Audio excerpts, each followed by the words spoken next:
And you are live. Ooh, I'm live. I'm not dead anymore. That's excellent. All right, let's see. How did it go in Young Frankenstein? Oh, ladies and gentlemen, damen and herren, mesdames and messieurs, signori e signori. It's time for... I'm really surprised I haven't done this yet. We haven't really talked about martinis on this little... Or kangaroos. Or kangaroos if you're a martini bore, which... Some guy, I can't remember who it was. He's some famous cocktail guy who said you can't call a vodka martini a martini. It's Robert Simonson. Robert Simonson, cocktail bore extraordinaire. I'm sure he knows this stuff, but I will never, ever in my entire life call a vodka martini anything but a vodka martini. It is not a frickin' kangaroo. Anyway, we've had several I've had several margaritas today, and Mary has had many Bloody Marys. So I figured today was a really good day to talk about martinis. A martini is, for me, the ultimate test drink. If you go to a bar and you order a martini and they get it right, chances are they'll be able to do anything else right, because a martini is one of those things. It's really just two ingredients, and if they do it right, it's a good sign, because it's really surprisingly easy to get wrong, depending on what you want. You should be able to tell your server or your bartender, I want this kind of martini, I want a perfect martini, I want a dry martini, I want, a dirty martini, and they should be able to give you what you want. If they can't do that, it's probably not the greatest bar. If they look at you funny and they're like, what are you, to what? What? Yeah, for instance, as much as I love my hometown, one time when I was in Wabash, I ordered a martini and they left the ice in it. So it was an iced martini, which was, I guess... Martinis are not supposed to be on the rocks. Yeah, they're not really supposed to be on the rocks. I appreciate it. But to be fair, the other time in Wabash, I ordered a martini, the guy brought it, and it was perfect. So, do not let your do not be limited by geography. It wasn't perfect. Well, okay, yes, technically that's true. Just in case you're wondering, a perfect martini is half vermouth, half gin. Okay, that is a perfect martini because it's perfectly balanced. I find them too sweet. I prefer dry martinis. We had a bunch of drinks today. If you're in the DMV area, I have to say that Tico on U Street has my highest recommendation for their endless brunch and endless drinks. You and 14th, they have a flat price of $29 for brunch. Yeah. And then another $16 for unlimited drinks, margaritas, Bloody Marys, mimosas, sparkling wine, any combination of those, $16. So for basically $45 a person, you get a 90-minute slot, and you can drink and eat to your heart's content. Yes, as much as you can eat and drink in 90 minutes, which is not a challenge, by the way. It's just more of a window. After the pandemic, they'll probably let you sit there forever. But yeah, really good restaurant. I just want to point out we do not get paid or anything by these restaurants. If you want to pay us and you happen to be listening, let me know. I'm happy to tout your restaurant as long as it's actually good. Okay, anyway, back on track here. Martini is a very simple drink, and I think it's the first drink that anybody should learn. It is a hard drink to like, especially if you like sweet drinks. A martini is not sweet. In almost any of its forms, it is never sweet. All those appletinis and chocolatinis, not really martinis, okay? The martini really has two ingredients, vodka or gin. We're going to use gin here. This is a local gin from Virginia. This is an interesting gin. It is, I don't know if you can see the color, it is not clear like gin normally is. This has been aged in oak casks, like a wine or a brandy. So it has a slightly yellow color, which gives it a very different flavor. I have never made a martini with this, so this is a first. But yeah, gin or vodka, you never really want to use cheap gin or vodka because there's only... God, no. Don't use cheap vermouth. You can't use cheap ingredients in a martini or it will not taste good. If you use like $3 Gallo vermouth and a bottle of Kamchatka, you're on your own because that's not okay. Kamchatka, the only thing to do with that is drink it like ice cold in shots because you're trying to do your pre-drink.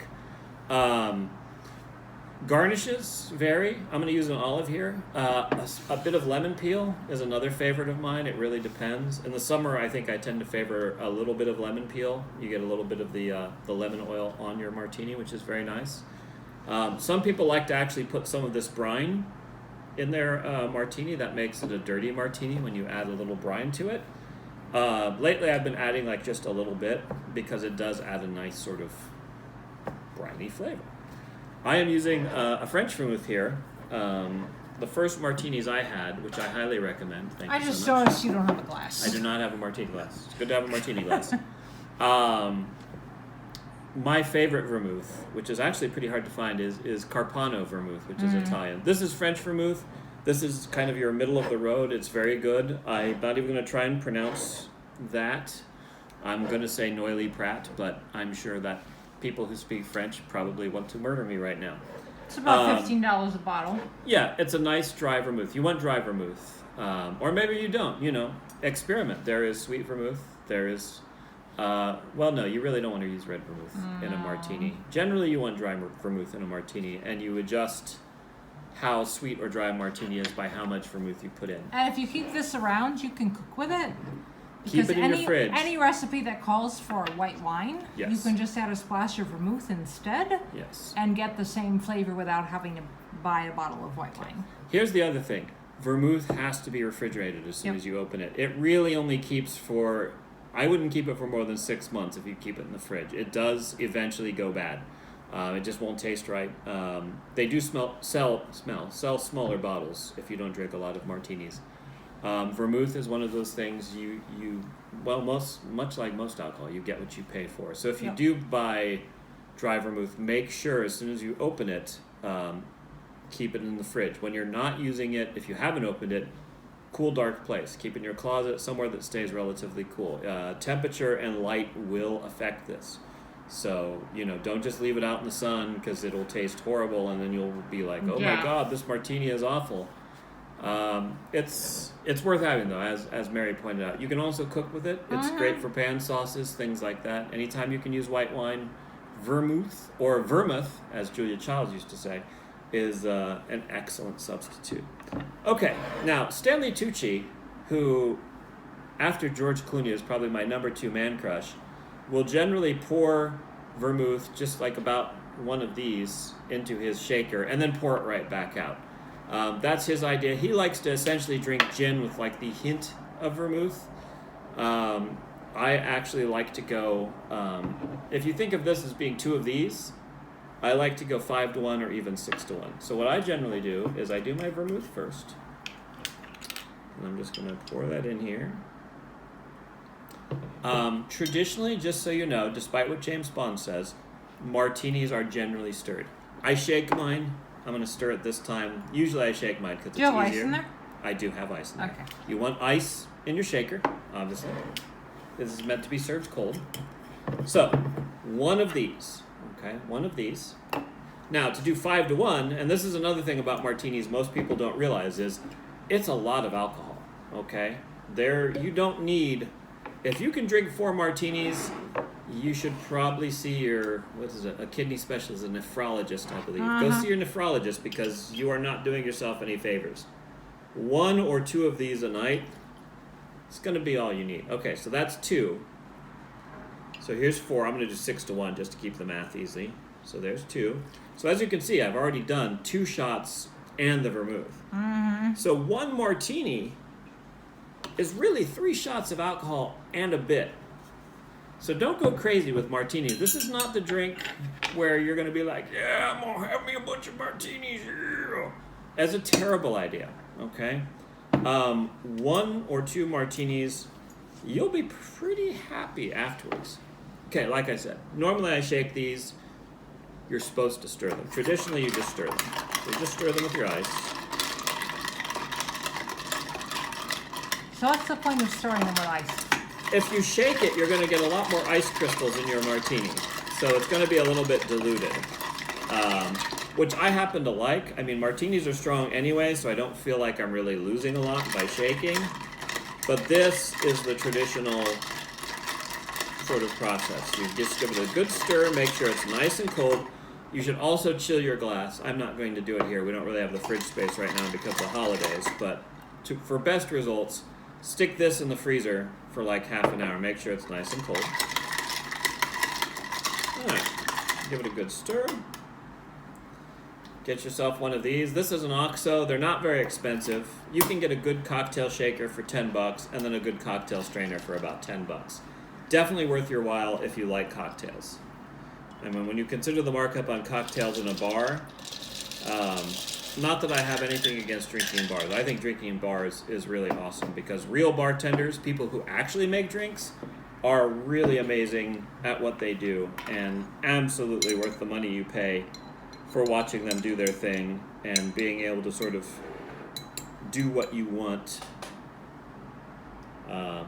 So absolutely go to bars, drink cocktails, find a good bartender.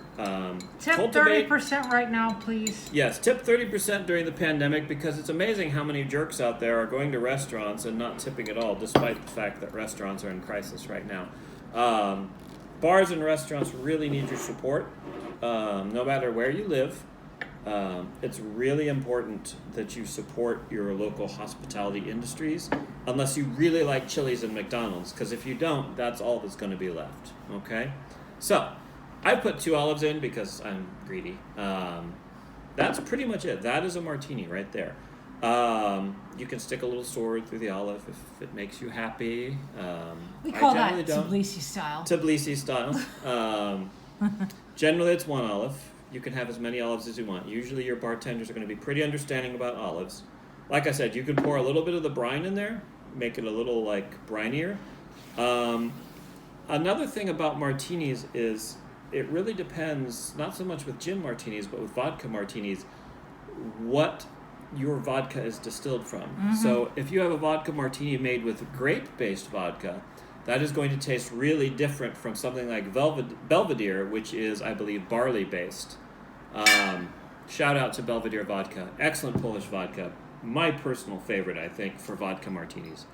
Once again, not getting paid, but Belvedere martini people, if you want to send me a bottle or 2, I'm happy to, shout out for whatever. Will work for drinks, I guess. Okay, so part of the thing with a martini, you will have to experiment to find which level of dryness you like. Like I said, after much experimentation... and dry means how much what? Dry means how much vermouth there is in your martini. So less vermouth is dry. More vermouth is, less dry. And a perfect martini is half and half. Half vermouth, half gin or vodka. For me, like I said, I can't recommend this enough. If you really want to learn about cocktails, find yourself a real bartender. I am not a real bartender. Find a bar that you like. Find a bar that you can sit in and be comfortable. Find a bartender you like that will talk to you and help you. Most bartenders are pretty good about teaching people how to drink. Do not abuse the relationship. But they will teach you much about cocktails, much more than I can possibly teach anyone on YouTube. Anyway, without further ado, let's see. Now, I've never made a martini with this before. How is it? It is a bit hot. This is a local gin that was made here in Virginia, and it has been aged in different casks. I don't know that I would use this in a martini now that I've tried it. It's not bad. I think this is a kind of gin that would do better in a sweeter application, like a gin Ricky or a gin Fizz or a gin Buck. I think this would make an excellent gin Buck, which is gin and ginger ale and lime. Basically, you crush a couple of limes into a glass, pour ginger ale and gin over it. It's delicious. Really good summertime drink. For martinis, I don't know.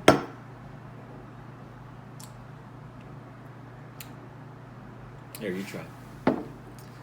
It has... This is not a typical gin. No, it's not at all. nearly as botanical Right. as gin usually, like you expected. Yeah. Like there's no more pure juniper spirit. here. There's no. You don't taste juniper. You don't taste any of the botanicals you would taste in something like The Botanist, The or even like Botanist, Beefeater, Beef- or yeah, well, this is an unusual gin. Yeah, I would see this being. I think this would be really excellent in a. It's not bad. It's just different. It's not. It doesn't meet the profile. Let's try just a tiny bit of brine in here, just to see if it makes a difference. I'll just pour a little bit of brine in there. Give it a quick stir. So now this martini is slightly dirty. Some people go way overboard, and essentially what they're drinking is salt and vinegar with some alcohol in it. hey, if you like that and that's your thing, not a problem. I don't really think that's a martini per se, but if you like it, drink it. One of these days, my friend Susan has asked that I do a Gibson, which is very much in that sort of pickledy, savory cocktail. And I promise I will do that. It's surprisingly hard to find cocktail onions in this day and age. All right, let's try with the onion juice, the brine here. Yeah, no, that's not much better. Okay, so I think you really need a clear gin for a martini. Generally, my go-tos, Hendrick's is a good sort of, I don't want to say bottom, it's the bottom of the top. Let's put it that way. Hendrick's is sort of my baseline. The Botanist, Old Rod's, there's a really excellent, I believe it's made in Ireland, called Gunpowder Gin that makes a really interesting martini. What else have we had that we really liked? There's a really interesting California gin called Grey Whale, and it is made with seaweed, and it makes a delicious martini. Yes, it does. It has a lot of interesting, like, if I could have that in a martini while I'm eating oysters, it would be pure heaven. A really, really interesting gin. There are a lot of gins out there. This I would not recommend. And they're all different. Yeah, they're really all different. This one would be great in a sweeter gin drink. Like I said, Gin Ricky, Gin Fizz, Gin Buck, anything that's like more of the sweeter gin drinks, I would highly recommend, because this has an interesting flavor that I think lends itself well to sweetness. It does not really work in a martini, unfortunately. So next weekend I'll go get a different gin. Yeah, this is a little hot and it's not herbaceous enough. Anyway, so going back to just, you can also use vodka, as I've said. Vodka martinis are definitely a thing, despite what any sort of cocktail bore will tell you. A vodka martini, it's a martini. It's not a kangaroo, whatever. Just if you like vodka in your martini, go with vodka. I would highly recommend Belvedere is an excellent vodka for martinis. One of my personal favorites, my friend Sarah, who was the bartender who really taught me everything I knew or know back in Bloomington, made me a martini that was actually a little on the sweeter side, and it used grape-based vodka. Cardinal, the distillery in Bloomington, makes a grape-based vodka. And we did grape-based vodka and white vermouth, Bianco vermouth, with a twist of orange peel. And it is delicious. If you've ever had a dreamsicle. So Ciroc is grape-based vodka, right? Mm-hmm. And then you need Carpano Antica, which is really hard to find. Yes. Oh, well, there's a lot of white vermouth out there. The one we have right now is Spanish vermouth, but you can find Bianco vermouth. A lot of brands have it. Try and get a good one. But if you want something on the lighter, sweeter side, I would recommend a grape-based vodka, and then a white vermouth, which has like vanilla flavors. Mix it up about 5-1, and add just a twist of orange peel. Not an orange slice, just an orange peel, and try and keep the pith off of it.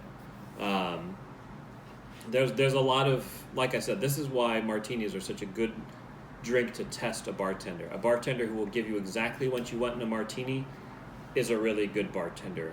When I was in Vilnius in Lithuania, one of the few times I ever asked for a martini, the bartender actually said, "What proportion do you want?" So he knew enough to know, to ask, do you want 6-1, 5-1, 4-1, whatever, do you want it perfect? That's usually a sign that a bartender really knows their stuff. Look for hipsters. Hipsters will generally not steer you wrong on cocktails. So find yourself a good hipster bar. Go when it's not super busy, so you're not annoying the bartender, and just start trying drinks. That's what I did, and it worked out. So, but yeah, for me, the martini is the ultimate test drink. If you go to a bar, you order a martini, and it's no good, at that point, just switch to whiskey and soda if you can't go to another bar, okay? If it is good, you can probably try other things with that bar, and they'll probably be able to help you out, okay? Happy holidays. Hopefully you're all safe and happy and drinking without driving or doing anything stupid. So take care until next time. Yeah, this gin, it works a little better with the brine, but this gin really is